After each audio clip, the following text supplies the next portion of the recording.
Hi guys, Pastor Jomel here. I pray that this sermon will encourage you and deepen your faith.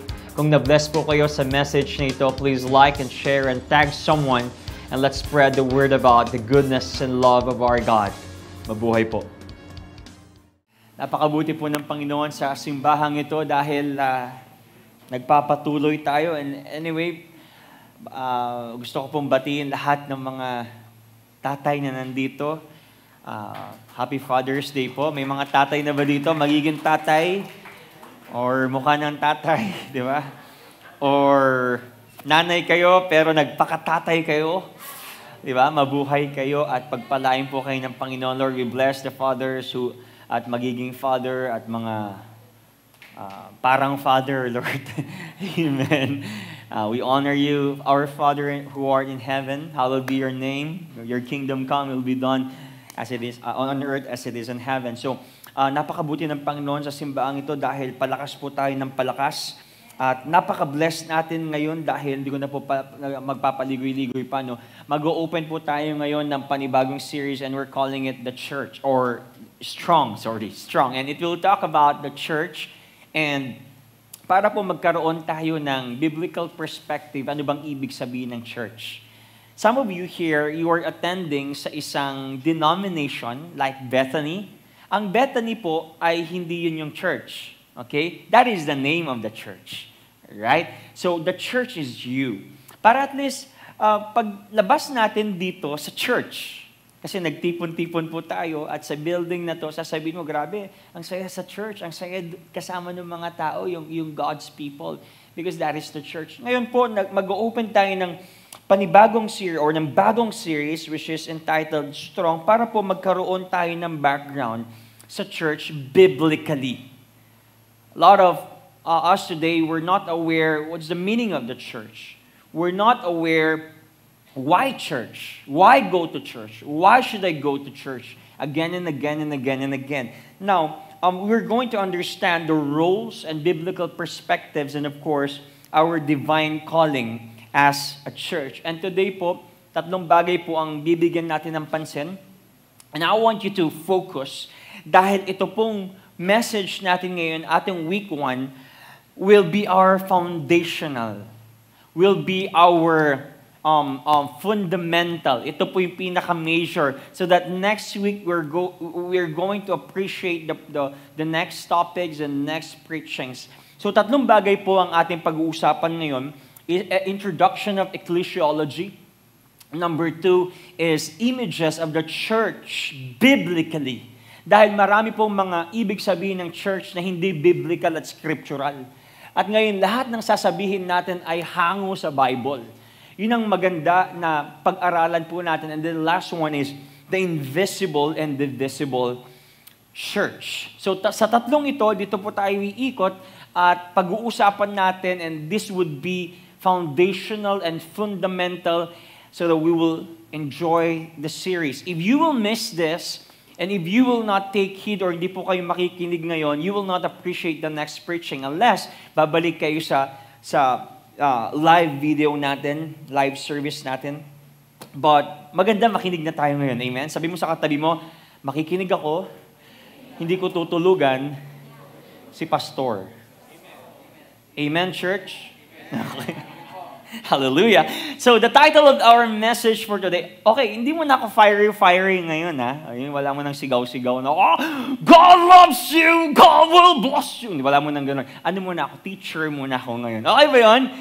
I want to educate you with, about the church. Alright, so I want to bring you on this message. I love God's church. I love God's church. Very basic. Okay? Hindi natin sinabi dyan na, I love Bethany Church. Or, I love Jomel's church. I love Bishop's church. But, I love God's church. Amen? Now, wag na natin patagalin. Let me introduce to you ecclesiology. Sinabi nating ecclesiology, ito po ay pag-aaral ng church. Okay? Pag-uusapan natin ito and I want to introduce to you by reading Matthew chapter 16, verse 18. This is Jesus talking to Peter. Sabi ni Jesus, and I tell you, you are Peter, and on this rock, I will build my church. And the gates of hell shall not prevail against it. This is the first time na binanggit ng Panginoon ang salitang church. For Peter and his disciples, this is new. Kasi sa Old Testament, ang ginagamit is temple, di ba? Ang ginagamit doon, mga priests. But this is the first time Jesus mentioned the word church, especially in the New Testament. At hindi pa namamatay si Jesus dito at hindi pa siya nabubuhay dito muli after 3 days. And this is a future tense. Sabi dito, I will build my church. After Jesus' death and resurrection, doon po nabuo ang church. If you're going to read in Acts chapter 2. After nila magstay sa upper room, Holy Spirit came, and then bang, there was church. And the church will be built by Christ. It was a future tense. I will build my church. Ang magbibuild dito is not our bishops or even the pastors. The person who will build the church is our God. It's Jesus. And I want you to know this, in this passage, Jesus told Peter about the church to be built. And I want you to know this, that Jesus is the founder of the church. He's the founder. It's not Bishop.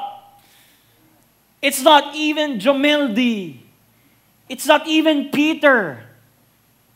It's not even the popes or yung mga ministro natin who were claiming, I established this church. Tinatag ko tong church na to, whatever. He's our founder. Jesus is the founder. Jesus also is the builder. Sabi niya dito, I will build my church. He's the builder of the church. So every time we preach, every time we do our ministry, the one who builds that ministry, the one who builds that church is Jesus. It's not our missionaries in the campuses. It's Jesus. Jesus is the owner of the true church. Kung tatanungin nyo, kanina yung Bethany? Kay ano yan? Kay Bishop Zaldian kasi siya yung pastor dyan. He owns that. I don't think so. Because the owner of the church is Jesus. Sabi dito, and I will build that pronoun, that possessive pronoun, my church. It's Jesus' church.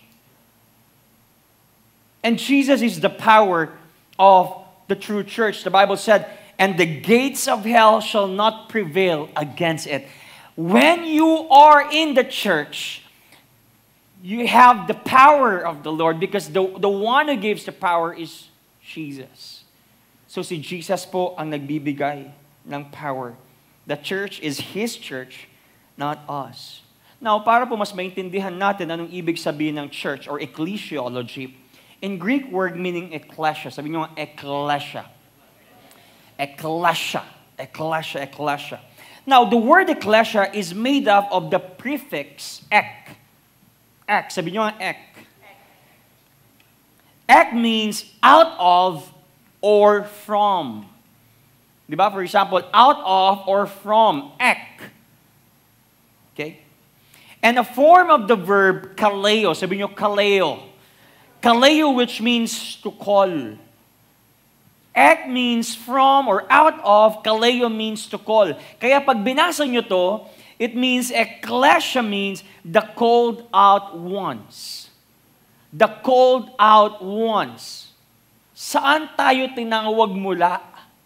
Mula what? It says here, gathering of those whom God has called out of darkness.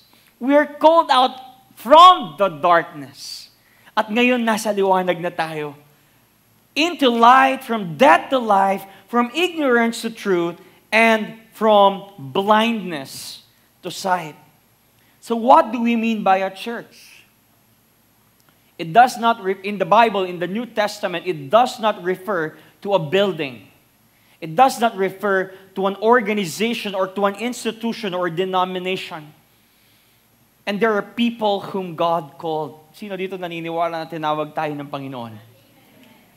That is the meaning of the church. Ikaw ay tinawag mula sa kadiliman. Ikaw ay tinawag mula sa pagiging bulag. Ikaw ay tinawag mula sa kamay ni Satan. At ngayon, you're a slave of righteousness under God. Now, Romans 8, chapter 28, it says here, "For we know that for those who love God, all things work together for good. For those who are called according to His purpose, for those whom He foreknew, He also predestined to be conformed to the image of His Son, in order that He might be the firstborn among many brothers. And those whom He predestined, He also called, and those whom He called, He also justified, and those whom He justified, He also glorified." Now, alam ko sa inyo, medyo estranghero tong verse na to, or maybe ang daming mga terminologies na hindi nyo maintindihan. But I want to explain to you concisely and briefly. Ang tawag dito sa verse nito, this pattern is the golden chain of salvation. You're called to His purpose. Amen. At ang tanong ngayon, ginagawa mo ba yung purpose ng Panginoon sa'yo? And those purposes are, you have to conform to Christ. Ibig sabihin ng conform to Christ is, you have to obey the will of the Lord. You have to be like Christ. You have to know His nature. You have to love the Lord. And you have to obey all the commands and the will of the Father. Number 2 is closeness with God. This is our purpose. We are called not just to be saved. We're called to know who God is. Number 3, we are called to preach the gospel. That is our purpose. That's why if you're attending here for many years and you don't have any plans to preach the gospel, maybe you are not yet doing the purpose of God for you. Because we are called out from the darkness to be light and preach the gospel. Number 4, commitment to bear fruit. Sino po dito ang gustong mamunga someday? Some of you here, maybe hindi pa namumunga kasi kakatanim lang, but I believe yung mga tinawag ay namumunga because by their fruits, you shall know them. But I want to explain to you isa-isa. Sabi dito, foreknew. Sabi niyo nga, foreknew. Ang ibig sabihin ng foreknew, alam na ng Diyos kung sino ang magiging sa Kanya. Bago ka pa binuo, Doc, He foreknew you. I mean, He knew you already.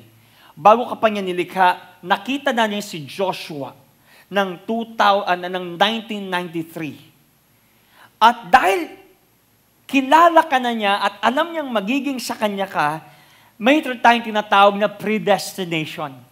Ang predestination, ito yung ang mga alam na ng Diyos ay kanyang itinalaga para maging kawangis ni Jesus. So, Doc, alam na ni Lord bago kanya ginawa. At yung predestined, nung nilikha kanya, alam na rin niya na itatalaga kanya kay Jesus. And then, mayroon tayong tinatawag na calling. Ang mga tinilaga niya ay kanyang tinawag. Hindi niya itatalaga ang isang tao kung hindi niya tatawagin, vice versa. Nandito ka, Kuya Jed, dahil alam ka na niya, kilala ka na niya, you are foreknew and predestined the reason you are called. You're called to serve His purpose. And then sabi dito, you were justified, justification. Alam niyo pong ibig sabihin ng justification? Doon sa previous series natin, ibig sabihin, ikaw ay tinawag at kanyang pinawalang sala. Lahat tayo ay nagkasala because of Adam's sin, but because you were justified, you were bought out. You were redeemed. Ikaw ay diligtas na dati you are walking sa crooked path, but because you are foreknew, you are predestined, you are called, you are also justified, the reason you are saved. And someday, you will be glorified. Ibig sabihin ng glorification, yung mga pinawalang sala niya, kanyang luluwalhatiin. He will glorify. We will have that glorified body. We will be perfect, blameless. We will be spotless. And we will have that, resurrected body. Then that's why we will be glorified. Remember this, the church is the assembly of the saved and the gathering of the redeemed. Ang simbahan po ay ang pagtitipon ng mga ligtas at ng mga niredeem. Kaya pansin nyo, pag pumunta kayo sa ibang lugar or sa ibang church, yung kahit hindi nyo kakilala, magkatinginan pa lang kayo, meron na kayong spiritual connection. Di ba? Nagkatinginan pa lang, bro, hindi kita kilala, pero magaan yung loob ko sa'yo. Ang tawag doon is spiritual connection.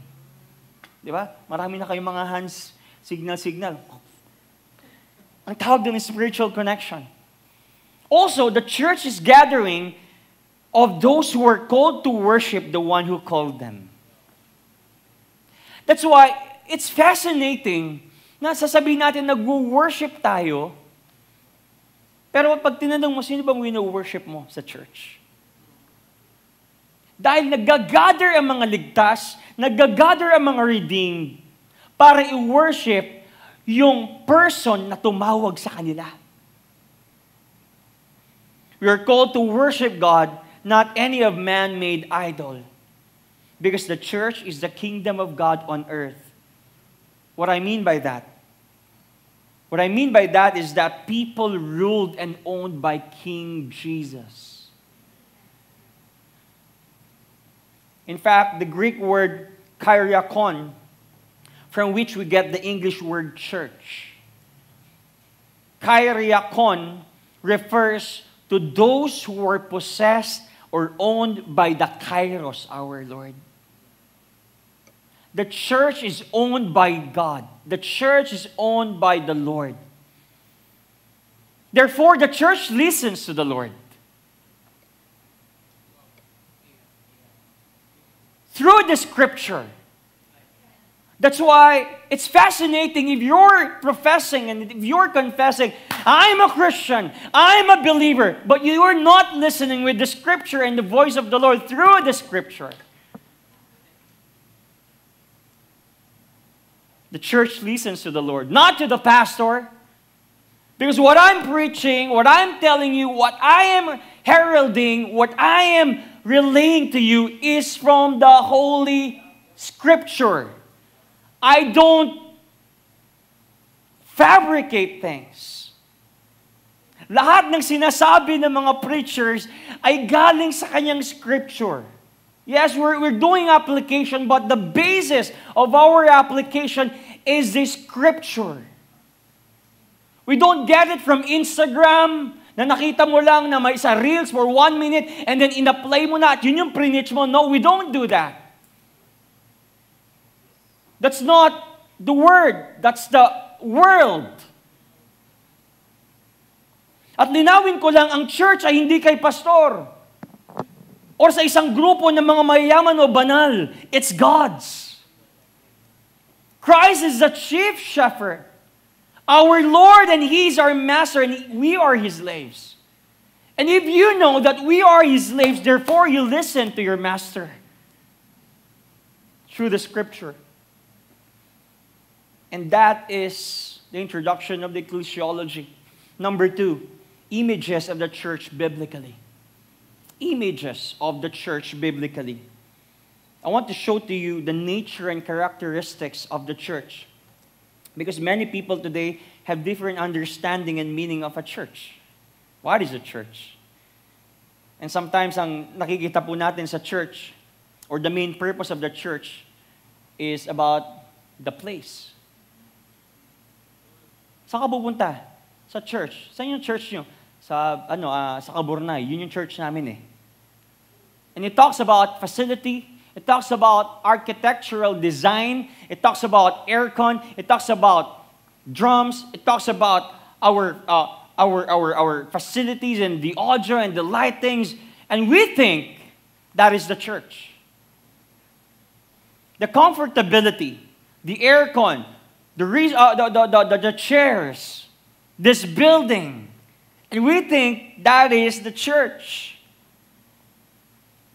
Kung sasabihin ko sa inyo ngayon, guys, magkakaroon tayo ng general meeting mamaya ang Bethany at sasabihin natin na ang services natin, ang church natin ay lilipat na tayo sa bukid, diyan sa may sinigpit at doon tayo mag-worship. Would you still attend?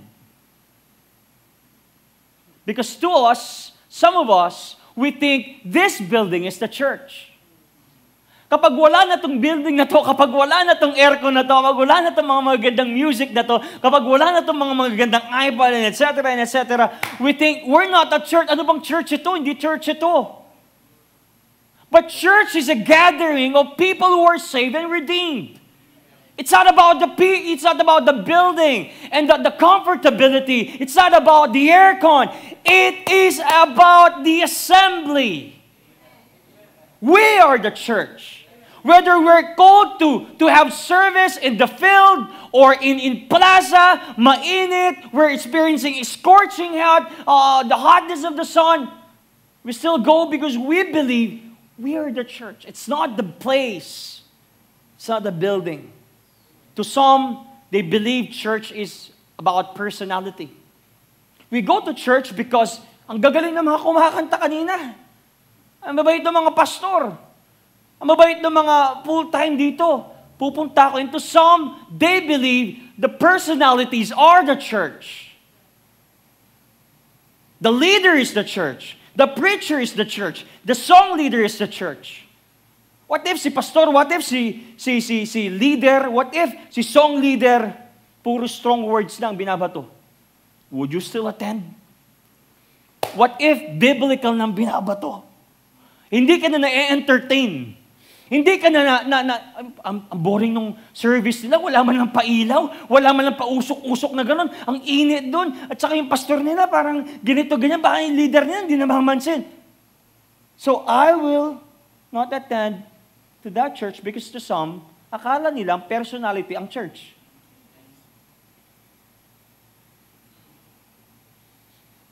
To some, program is the church. The activities. Fellowships. To some, these are the church. Kapag wala ng eating, wala ng sports fest, wala ng pa-swimming, wala ng pa-outing at pabuntang Baguio, ano ba naman yung church na yan? Hindi na ako pupunta kasi di ba dapat may fellowship, dapat may eating, whatever. What if ang program na lang natin dito ay a cappella na lang lagi? Tapos word na, tapos uwi na. Would you still attend? Because to some, programs are the church. And to some, people is the church.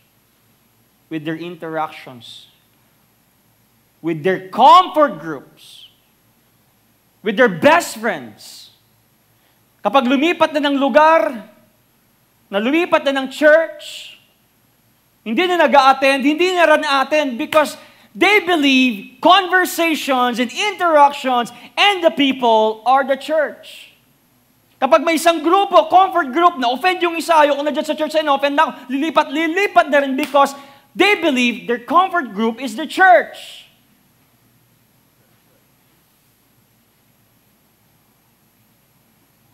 What if he had a bad experience and becomes negative sa mga tao sa church? Would you still attend in the church?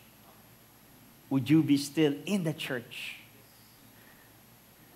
What if you heard something bad about Deep and Wide and Bethany? Would you still go in the church? To some, they believe personality, people, programs, and the place are the church. Without knowing that the church has a purpose. And what is our purpose? It is to do what the owner of the church wants. What God wants. What the owner wants. To worship Him, to preach the gospel, to bear fruit in making disciples. That is the purpose of the church. So guys, I'm not here to entertain you. Ay, ang boring na ng preaching ni Pastor. Parang nung last year, ang ganda kasi na, namomotivate ako. Pag sumisigaw siya, talagang blessed na blessed ako. May blessing, yayaman daw kami, papasa daw kami. Pero nung parang scriptural na, pure word na, my job is not to make you happy with my preachings. My job is to please the Lord.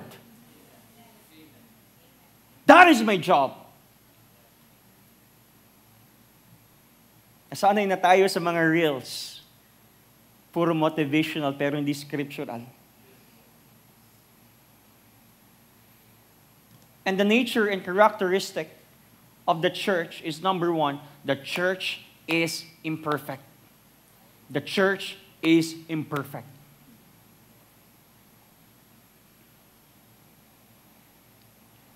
And I want to dwell on this. Maraming sa atin, ang taas ng tingin nila sa church. If you will look to church, at church, you will be discouraged, I tell you. But if you look and fix your eyes onto Jesus, that would encourage you. Our God is not the church. Our God is not our ministry. Our God is not our D groups. Our God is not our talents. Our God is not the presentation. Our God is Jesus. The reason we're attending to church, it's because we are imperfect. We want to improve. We want to grow. So if you don't have the plan to grow spiritually, emotionally, relationally, morally, why you are going to church? These people were, the people who are sitting here, preaching here, singing here, are all imperfect.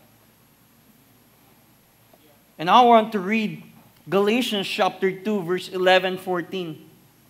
And I want to read sa Tagalog, Pinoy version.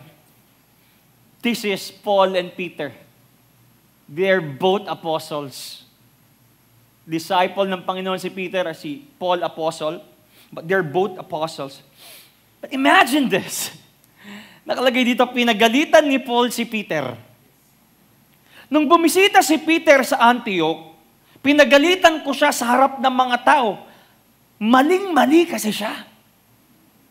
Paano ba naman? Nung di pa dumating yung mga taong pinapupunta ni James doon, kumakain na siya kasama ng mga Gentiles. Ibig sabihin, nakikipamatok. Ibig sabihin, nakiki-conform, nakiki-join. Pero nung dumating na sila, lumayo si Peter sa mga Gentiles. Nung nakita niya si Paul, lumayo na sa Gentiles. At hindi na siya kumain kasama nila. Natakot kasi siya sa mga Jews na nagsasabing dapat pa ring magpatuli ang mga Gentiles. Gumawa tuloy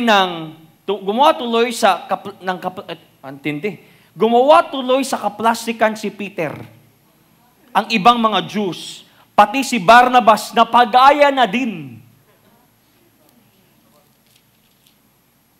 Hindi consistent yung ginagawa nila sa totoong mensahe ng magandang balita.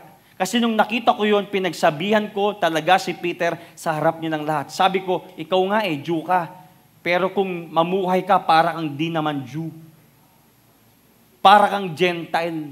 Gentile yung mga unbelievers. Bakit mo pinipilit yung mga Gentiles na mamuhay na parang Jew? Here's the thing. Look at this. Peter is an apostle of Jesus. Pero, nagkakamali pa rin. Even the apostles and disciples fail. So the church is imperfect. We're falling at times. We get stumbled most of the time. But you know what? There are two extremes.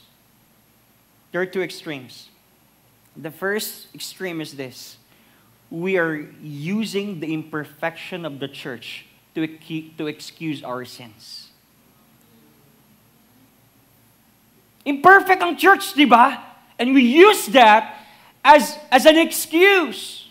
Maintindihan ako ng church, imperfect nga tayo, but you do that sin repeatedly, you do that sin intentionally, dividing the church, ruining and destroying the church, stubbornly disobeying God's word.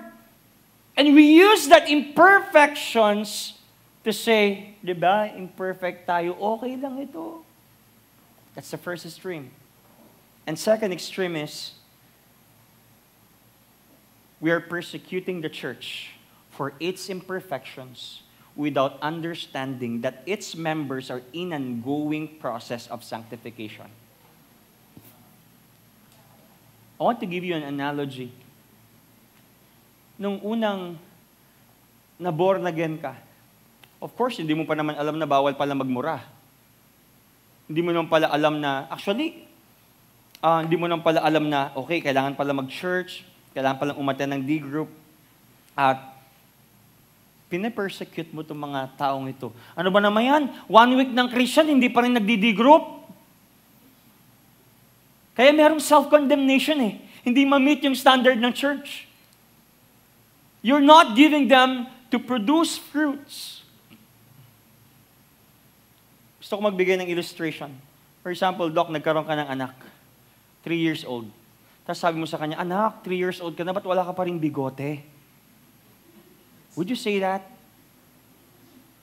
Meron ba ditong kaboborn na again lang na produce na agad ng fruit? I don't think so.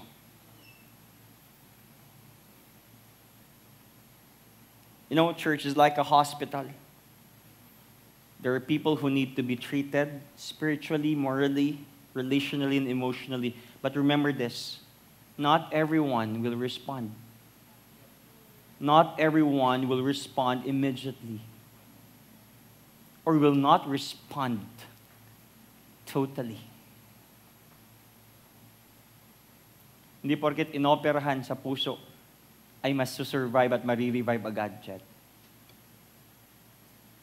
Even though you preach the gospel powerfully and boldly, some would not respond yet. But some really won't respond totally. And with these two extremes, they actually destroying God's temple. May dalawang klase ng tao naninira ng church who use that imperfections as their excuse to commit sin repeatedly. And second one is the one who persecutes the church for their imperfections.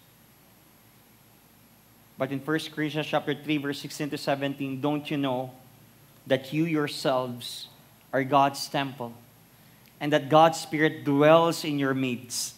If anyone destroys God's temple, God will destroy that person, for God's temple is sacred. And you together are the temple. Now, ang context mo nito, hindi ito sinasabi individually. The context of this grammatically is, you yourselves, the Bible said, and you together, and these phrases indicate a plural form. It means it's a gathering, it's an assembly, it's the whole church. When you're destroying and, destructing and ruining the whole church, what happened? What happened? God will destroy that person. You know, God's temple refers to a church as a whole, the Bible said. And I shared this to our devotion kanina. Good thing is, our church is not pastors. Our church is not bishops. Our church is not for the elites, mga elites, mga elitista. Good thing is the church. Ang church natin ay sa Panginoon. And it gives me peace knowing that. Bakit? I cannot defend my church. Kahit na anong bato ng mundo, ng mga nasaktan, ng mga na-offend sa church, I cannot defend myself even. I cannot really defend Deep and Wide. I cannot really defend Bethany. But the only being who can defend his church is the owner. Kung ikaw ay owner ng dental clinic ng Gomez Dental Doc, hayaan mo bang sirain ito ng mga kawatan? No, of course. If God is the owner and the founder and the builder and the power of the church, tingin nyo haayaan ng Panginoon na sirain ang kanyang in-establish na church? So when someone is persecuted and destroying the church, he is not actually destroying the church. He is rebelling against the owner of the church. Ang tanong, kaya ba niyang sirain si Lord? But the Bible says, the one who would destroy to that person is God. Whoever ruins the church, whoever destroys the church, the Bible said, God will destroy that person. For God's temple is sacred, and you together are the temple.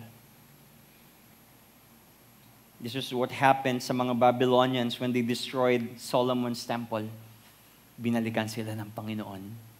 That's why, church, if you are being persecuted, if you're being, pinabato kayo, keep quiet. Vengeance is not yours. It's God's. Just keep quiet. Let the wrath of the Lord be upon them. And that would make you at peace. But of course, the church is subject to improve. Amen. The church is subject to improve. The church is subject to improve. Huwag tayong magpa-victim. Binabato nila ako, ang tawag dito, ini-persecute nila ako, pinaringgan nila ako sa mga post nila. No, baka it's a reminder. We have to improve. Sometimes, those hecklers and haters are our indications that we have to improve spiritually, morally, relationally, emotionally, intellectually, and our whole being. Don't use those persecutions. Sometimes, most of the time, we play victim. Ephesians 4:11, 12. And He gave the apostles, the prophets, the evangelists, the shepherds and teachers to equip the saints for the work of ministry, for building up the body of Christ. May mga pastor, may mga teachers, may mga shepherds para magpa-equip. That's why every time we're being encouraged to be coached and attend to those coachings and fellowships, hindi po yun pakana ni pastor, pakana yun ni Lord. Para kasing nako-condemn kapag, kinokondemn nila ako. Ano sabi sa'yo? Magpa-coach daw ako. What? Mag-devotion kayo, mag-memorize kayo ng scripture. Saan mo na naman nakuha yan? Ito, Ephesians chapter 4, verse 11 and 12. Kinokondemn nila, bakit? Hindi ako nag-memorize, hindi ako pinakain ni Kuya Danny, at saka ni Ate Mel, hindi ako kasi pag-memorize daw. Parang pasakit kapag natuto ka. Bakit parang kasalanan namin kapag natuto ka? Gaya nga ng sabi ko, guys, tuwing makakapagligtas, gagamitin tayo ng Lord para magligtas at maghikayat ng mga tropa from the campuses. Hindi naman kumikita yung mga full-time eh. Guys, sabi ni Lord, pag meron kayong 10 kota ngayon this month, may increase kayo. Aba, marami ang members nun pag ganon. Gusto ko yon. Pero wala eh. But why we keep on reaching the campuses? Why we keep on preaching the gospel? Because God said it. Because God's will is to preach the gospel. How to improve? John 17:17. Sanctify them by the truth. Your word is truth. You want to be sanctified? Read the scripture. The scripture is like the water that washes whatever it is. The church has to be biblical. The church has to be scriptural. Most of the preachings nowadays, it's all about us. Our experiences. Hindi na talaga from the Bible. Imagine mo makakapag-preach ka ng about sa sapatos. Ako nga, nung sapatos ko nung nakaraan eh. Tapos, you consider that as a preaching? Sa mga reels na napapanood natin, God will bless you. Papayamanin ka ni Lord. But we're not called to be rich. We're called to deny ourselves. We're called to take up the cross daily. Motivational, hindi scriptural. Kapag blessing, wah! Amen! Pag sinabing mag-disciple, sabi ng Panginoon, ano man, napakinggan mo yung bagong Ito, blessing ito. Napakinggan ko sila, Joel Austin, sila. You know?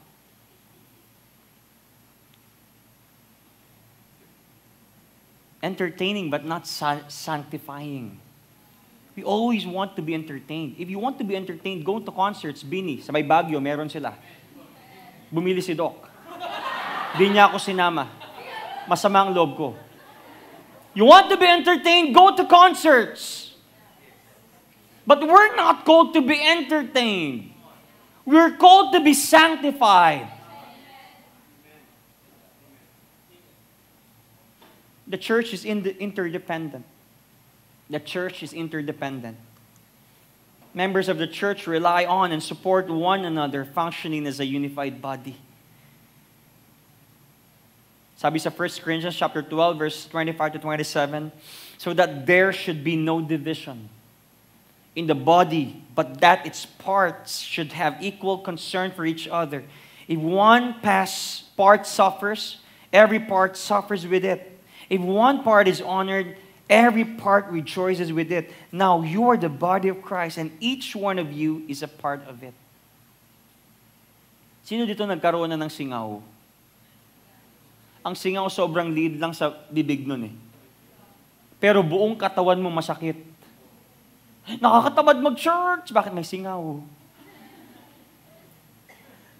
Sometimes, ganun din sa church. May nasaktan tayong tropa. Madadama yung iba.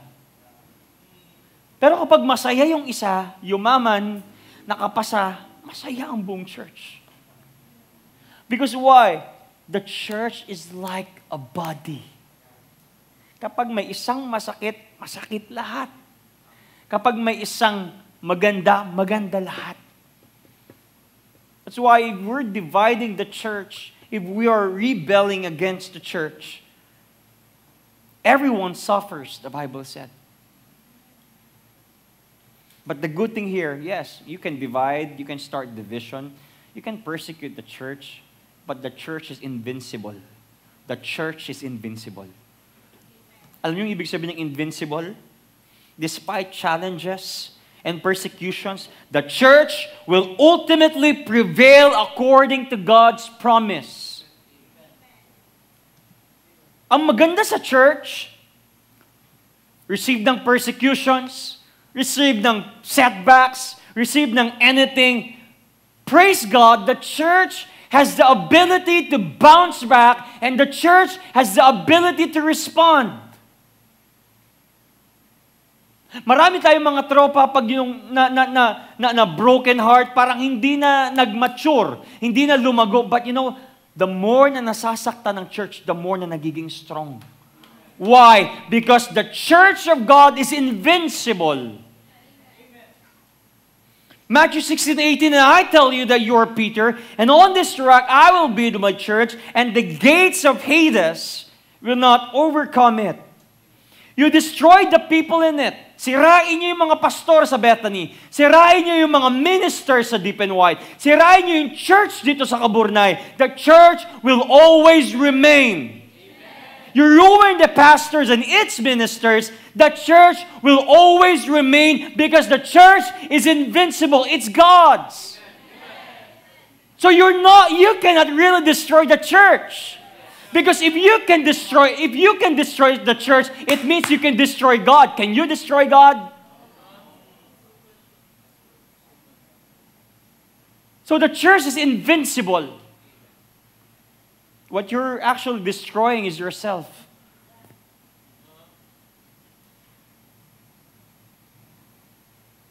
And the church is incarnational. The church is incarnational. You know, we are identified with Christ. The church is the body of Christ, representing Him on earth. Kaya minsan,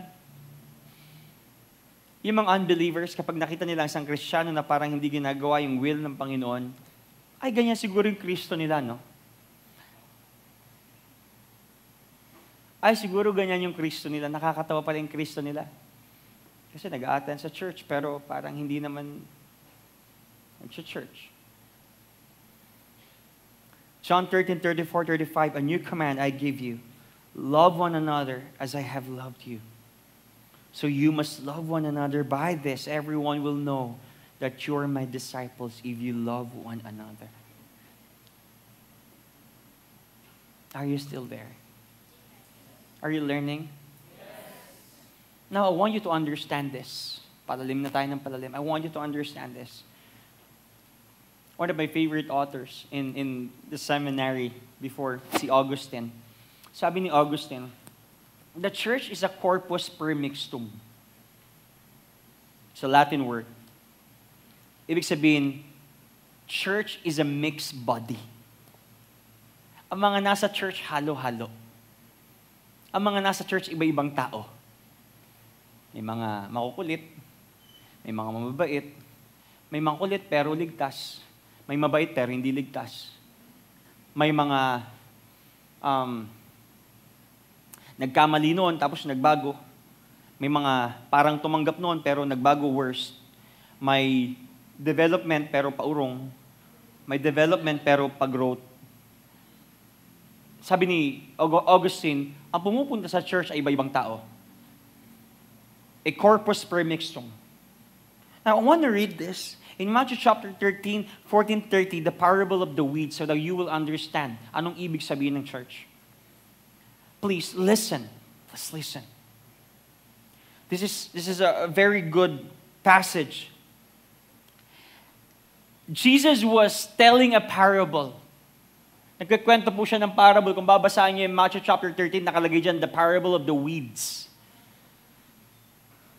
Ito yung sabi ni Jesus. Nagsalaysay muli si Jesus sa kanila ng isa pang talinghaga or a parable. Sinabi niya, ang kaharian ng langit ay katulad ng isang taong nagasik ng mabuting binhi sa kanyang bukid. For example, sino bang? Danny, halika dito. Glenn, halika dito. Pakibilis. Dalawa kayo. For example, ikaw yung mabuting tao. Ikaw yung illustrate natin mabuti. Ikaw yung magtatanim ng mabuting binhi, sabi sa Bible. Kinikwento ni Jesus. Hasik ka ng mabuting binhi. Hasik. Alright. Hasik ka. Lagyan mo yung step. Ayan. Okay. Para ma-entertain din sila konti. Okay. Yun ang gusto nila eh. Verse 25. Isang gabi, habang natutulog ang mga tao, dumating ang kanyang kaaway. Ang kaaway, ikaw. Mukha kang kaaway, di ba? Nagasik ng mapanirang damo sa triguhan at saka umalis. Okay, magasik ka doon. Yun o, nilawayan po. Sige. Tapos umalis ka na, alis ka na. Alis. Grabe. Verse 26, nang tumubo at magbunga ang trigo, lumitaw din ang mapanirang damo. Imagine this, yung hinasik mong trigo, tumubo na, nagkaroon ng breakthrough, at sabay sila nung tumubo ng damo. Imagine the scenario, right? Nang tumubo at magbunga ang trigo, lumitaw din ang mapanirang damo. Kaya't pumunta ang mga utusan sa may-ari ng bukid at nagtanong, hindi po ba mabuting binhi lamang ang hinasik ninyo sa inyong bukid? Bakit po may damo ngayon? At sumagot naman itong naghasik ng mabuting binhi. Isang kaaway ang may kagawan nito. Tinanong siya ng mga utusan, bubunutin po ba namin ang mga damo? Ang sabi ni magandang loob na naghasik ng magandang binhi, wag, baka mabunot pati ang mga trigo. Sagot niya, hayaan na lamang ninyong lumago kapwa ang damo at ang trigo hanggang sa anihan. Sa pag-aani, sasabihin ko sa mga tagapag-ani, ipunin muna ninyo ang mga damo at inyong pagbigkis-bigkisin at saka sunugin. Pagkatapos, ipunin naman ninyo ang trigo sa aking kamalig. What does this mean? Punta kayong dalawa dito. This one talks about the believers and the unbelievers. The wheat, trigo, signifies the believers. The weeds, the damo, signify the unbelievers. Now, here's the thing. God allows both believers and unbelievers to live in the world until the day of judgment. Pero kung tatanungin dalawa kayo dito sa harap. Kung tatanungin ninyo, why did Jesus not allow the removal of the weeds immediately? Bakit hindi pinatanggal agad yung damo? Number one is protection of the wheat. Agriculture, alam mo to? Weeds have poisonous black seeds. At kamukha sila ng mga wheat. Nakita niyo ba yun? Parang sinasabi dito ni Jesus, sa isang church, parang magkakamukha sila. Parang may Christian at hindi naman talaga. Now, bakit hindi pa pinapatanggal ng may-ari ng trigo? Baka kasi ang matanggal ay yung wheat. Kasi nga magkamukha sila. At hindi lang yon, dahil magkamukha sila, baka ma-entangle yung wheat dahil nakakapit ang weeds doon sa trigo. Nakakapit na. Now, kaya hindi pa pinapatanggal, sabi ni Jesus, because protection of the wheat. Second is, patience on maturity. Baka magkaroon ng premature judgment na akala natin damo, yung pala wheat. Or akala natin wheat, yung pala damo. Baka yung mga akala nating weeds, sila pa talaga ang wheats. Jesus said, let them grow so we can identify who are the wheats and the weeds. People are really called and became, or sino ba talaga yung nag-grow at sino talaga yung naging called. Kapag tumubo na sila, sabi ni Jesus at nung tropa, mas madaling ma-identify kung sino yung weed at kung sino yung wheat. Because by their fruits, you shall know them. Number 3, punishment and judgment. At the final judgment, there will be a clear separation. Nakita niyo yun? Itabi ninyo yung mga damo at ating susunugin. It talks about the judgment. Yung mga unbelievers, sila yung susunugin sa impyerno. At yung mga wheat signifies believers, they will be glorified. Here's the application. Sometimes, let God uproot the weeds or the damo. Let God separate them. Minsan po kasi ang dami natin mga interventions na ginagawa. Lahat pinapatulan natin. Minsan, na-judge natin, ito, damo to kasi nagkamali ito Hindi natin alam sila pala yung tunay na wheat someday. Or meron naman ganitong nangyayari. Minsan, sa dami nating interventions, sabihin mo nga dito, mag-usap kami sa office. Hindi mo hinahayaan na mag-work ang Holy Spirit sa Kanya. Ang tanong ko kasi pag may mga naninira sa church, ang tanong ko, bakit ko siya kakausapin agad? Wala ba yung Holy Spirit sa buhay niya para i-convict siya? Ako ba yung Holy Spirit niya? Ay, kung talagang may Holy Spirit siya, mako-convict siya. Pero kung hindi siya na-convict, bahala na siya. So, sometimes, you don't do what God does. Pero ang gusto ng Panginoon minsan, yes, we are ambassadors of reconciliation. Okay? Alam mo ba yung love ni Lord? Kasi hindi naman niya talaga alam yung love ni Lord. Alam mo ba yung love ni Lord? Dapat magpatawaran tayo, magmahalan tayo, mag-encouragean tayo, mag-spur one another, maging kind tayo, maging compassionate tayo, maging forgiving tayo. That's the time na papasok ka. Thank you so much. That's why the Bible said in Matthew chapter 7, verse 22 to 23, on that day many will say to me, Lord, Lord, did we not prophesy in your name and cast out demons in your name and do many mighty works in your name? And then will I declare to them, I never knew you. Depart from me, you workers of lawlessness. This again talks about who are saved and not. Di ba? Naalala niyo yung series natin, meron mga professors at meron mga confessors. Or mga possessors. Are you a possessor? Are we possessors of Jesus' work? That is why, sabi ni Augustine, he made a distinction between the visible church and the invisible church. Eto na.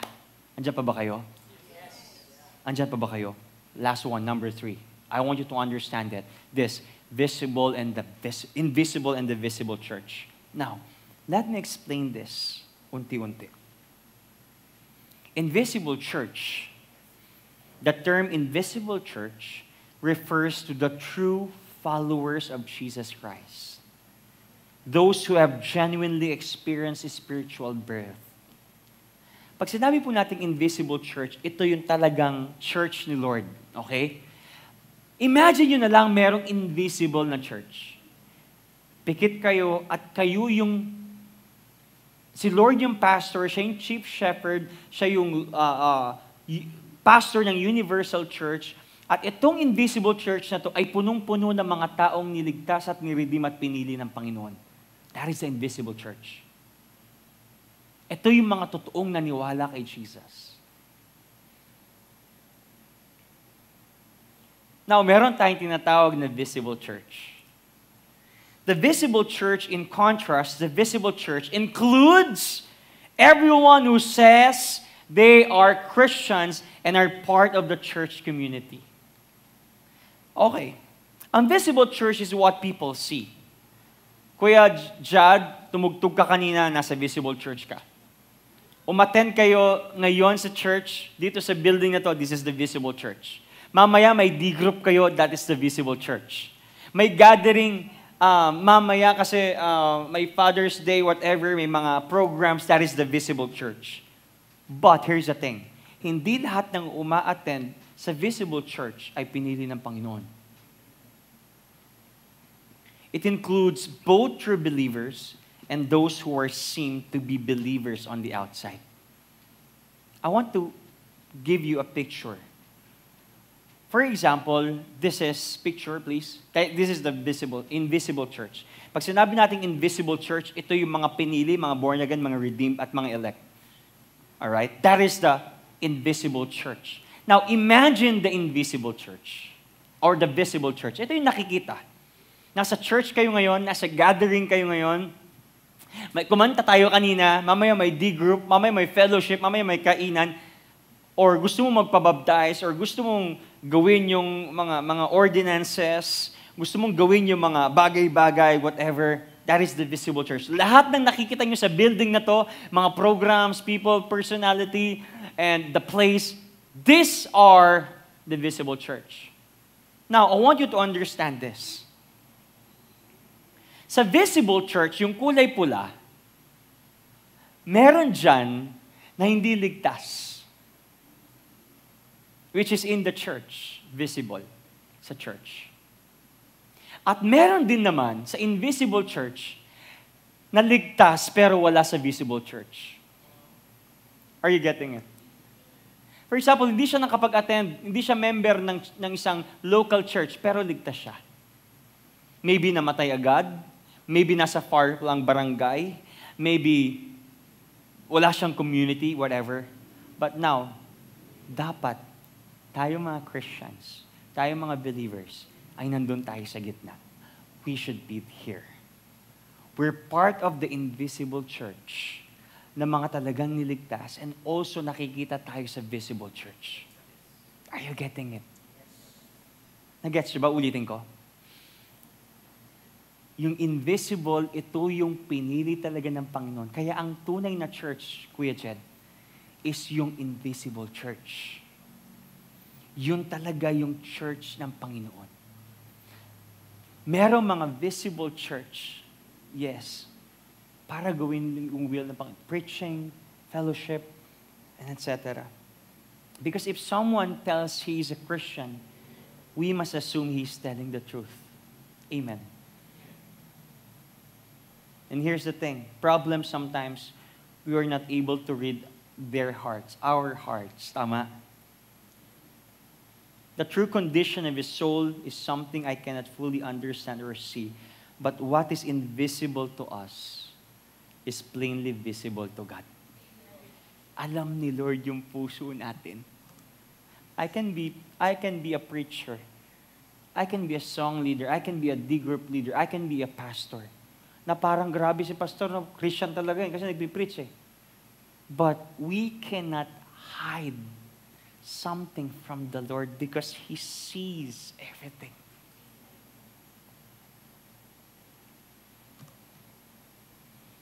Because not everyone who attends church or performs religious deeds is saved. The visible church includes unbelievers. The invisible church is comprised of the redeemed and sealed by God. Are you getting it? Remember si Demas, nung iniwanan niya si Paul because he loved this world? 2 Timothy 4:10, Demas has deserted me because he loves the things of this life and has gone to Thessalonica. Crescens has gone to Galatia, and Titus has gone to Dalmatia. Demas was part of the visible church for a while, but he was never part of the invisible church. And he eventually showed his true colors. Mahal niya yung mundo eh. But 1 John 2:19, these people left our churches, but they never really belonged with us. Otherwise, they would have stayed with us when they left. It proved that they did not belong with us. Ulitin ko sa argument, hindi kung nawawala bang kaligtasan natin afterwards, kundi in the first place, tinanggap mo ba talaga si Jesus Christ sa buhay mo? Because if you really accepted Jesus in your life, you will not desert Him, and you will do His will.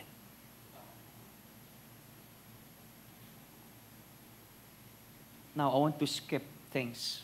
Let me end with this verse. Ephesians chapter 5, verse 25 to 26. The Bible said, husbands, love your wives as Christ loved the church and gave Himself up for her that He might sanctify her, having cleansed her by the washing of water with the word.